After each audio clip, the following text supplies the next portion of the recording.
Hello everyone, আজ সকাল সকাল সপরিবারে গাড়ি নিয়ে বেরিয়ে পড়লাম গন্তব্য বরানগর পাটবাড়ি। শান্ত নিরিবিলি পরিবেশ, কার পার্কিং আছে, তো যারা গাড়ি নিয়ে যেতে চান আরামসে যেতে পারেন। এটা হচ্ছে চাতাল এরিয়াটা, ঘুরে দেখিয়ে দিলাম সবাইকে। মহারাজজি অঞ্জলি করছেন, পুজো তখন হচ্ছিল আমরা যখন গিয়ে পৌঁছেছিলাম। দেখুন উনি ঘুরে ঘুরে অঞ্জলি দিচ্ছেন। কত দর্শনার্থী দাঁড়িয়েছিলেন অঞ্জলি দেবেন বলে। ঠাকুর দর্শনও করিয়ে দিলাম আপনাদের সবাইকে। তেমন একটা ভিড় না থাকাতে আমরা দর্শন করতে পেরেছিলাম রাধা গোবিন্দকে মন ভরে, পুজো দেখতে পেরেছিলাম সামনে থেকে। কাসর ঘণ্টা বাজছে আর তার মধ্যেই সবাই তৈরি হচ্ছে অঞ্জলি দেবে বলে।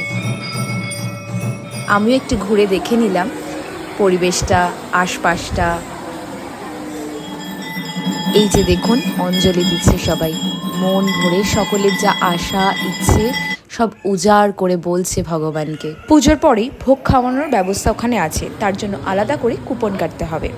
আমরা বসে পড়েছি খেতে, দেখতেই পাচ্ছেন। ভোগ খাওয়ার পরে একটু মন্দির প্রাঙ্গণটা ঘুরে নিলাম।